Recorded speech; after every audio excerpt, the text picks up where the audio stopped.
What may be story of nations? A nation, much like any other living, breathing entity, is born and it dies. But its story spans way beyond these demarcating events. The story of a nation starts in the minds of people with the idea of a collective destiny, identity among a definite group of people. A nation is born when several individuals begin to unite in thought and in due course give a definite shape to a common faith, dream, purpose, and abiding belief that they can together ensure a better life for themselves. A nation is conceived to fulfill various functions like safety and security, economic advancement, belongingness and association, easier elicitation of cooperation, etc.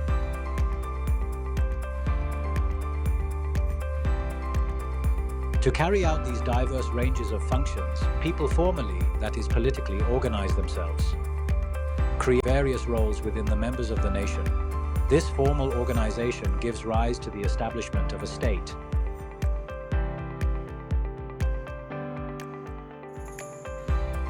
The story is always arduous, tumultuous, harsh.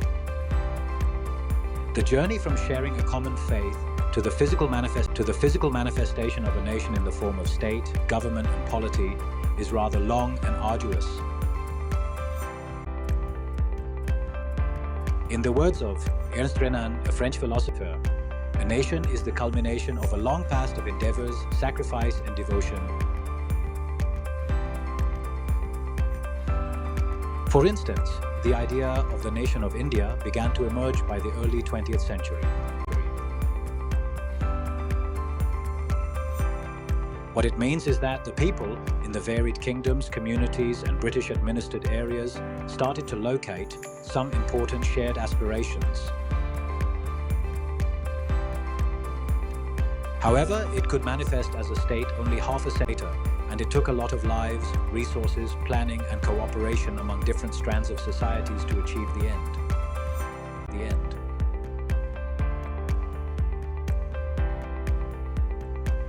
Nation is the source and sink of war and peace. Briefly, the idea of nations is different from that societies and states. A state, commonly called country, is a nation with specific political identity with geography. Several societies come together to live and realize political unity to create a sense of nation in their minds and heart. There are societies that are not nations, and there are nations that are not states. We would explore these duly extensively, and the quest of societies that have created national aspirations to become politically independent geographies that causes incessant wars or desists wars. People, communities, and societies may have conflicts, skirmishes, and fights.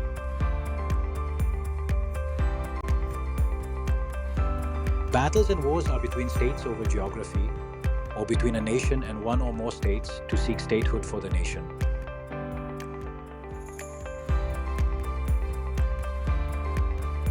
The journey of nations to statehood. A nation, after its birth, political aspirations, not necessarily unity, among societies, negotiates with several factors. Some individuals, on behalf of the nation, fix their sight on a definite geography, the diverse people and cultures inhabiting it, its neighboring nations, and the larger international comity of nations. This is to deepen its roots, make the idea and case for the nation stronger and more assertive. Through political means, physical conquest, or internal revolutions, and under the leadership of a few individuals or groups, most nations manage to carve for themselves a geographical space on the planet. A nation, bounded by imaginary, self-created, and internationally agreed called borders, creates a country, a state. Of course, this happens over an unspecified timeline, wars, and more. A nation thus starts as just a collection of people and societies who agree to live and cooperate within common borders, and becomes a state when it secures physical and political distinction. The people in the nation get a collective identity under the umbrella of a state, a multidimensional identity of being a citizen of a viable nation.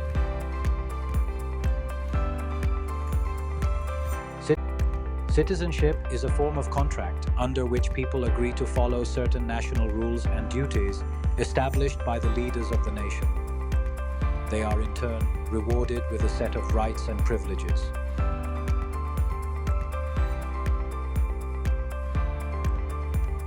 The consolidated state. The leadership and the choice of it is a defining aspect of any state. States can be led by one or a few or by all. Most states in the 21st century, however, are declared to be democracies. This marks the birth of government in the form of parliament, judiciary, executive, local governments, and the ancillary systems, like elections. Moving ahead, as states mature, the roles of various government institutions become sharper and more demarcated, leading to an effective division of power. All the laws, rules formulated by governments are towards the end of better and more efficient governance. The eventual end being culturally, economically, and politically dignified life of every citizen.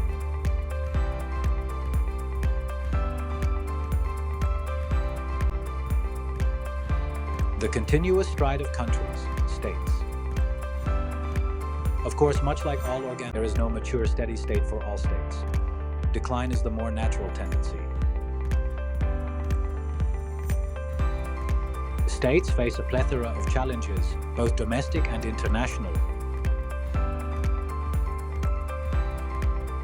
Technology, in its widest sense, has always been a big people, societies, nations, and countries, besides being a critical enabler for good. Pertinently, the current digital technologies are also creating new challenges. If a state adapts and adopts, it flourishes. Just to the changed realities, it eventually perishes. The realization of the pursuit of the best life for all its citizens is a moving target. Also because the very definition of the best in life keeps evolving. And states should correspondingly keep reinventing themselves to remain contemporary to the idea of a good life. This is the story of nations, between their birth and death, and everything before and beyond the two, such as becoming a state to disintegrating into multiple nations and states. What is polity, politics, and civics education? Before we take deep dive into the story of nations, it is an imperative to understand the difference between some commonly confused and misused terms. Polity is the physical collection of all institutions, rules, and processes that make up the administrative structure of a nation. Polity describes the various elements of governance. On the other hand, politics is more about people and personalities and their ways and means of attaining power.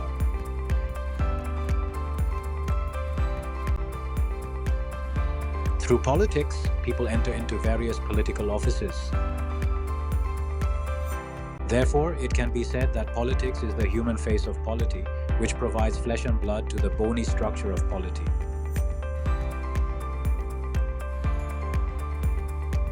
While polity is the study of the entire comprehensive structure of governance and the organization of its various institutions, civics is the study of rights and obligations of the citizens. Civics has a much narrower scope of the subject as it focuses on the citizens and their relationship with the various governance and social systems. The school curriculum often limits itself to the subject of civics, as it aims to make students aware of their place and role in the polity. Polity, or the broader political science, is not taught in schools. And this may be one critical axis of democratic deficits and crisis all over the globe. The vast majority of the so-called us have not been educated to play our individual critical role in our country's polity.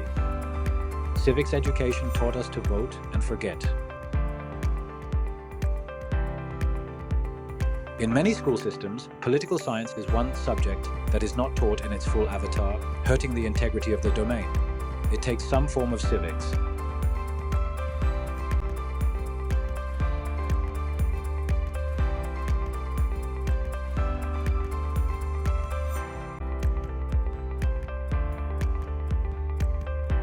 However, all other subjects are taught as is, history as history, geography as geography, etc. from the grade 6th.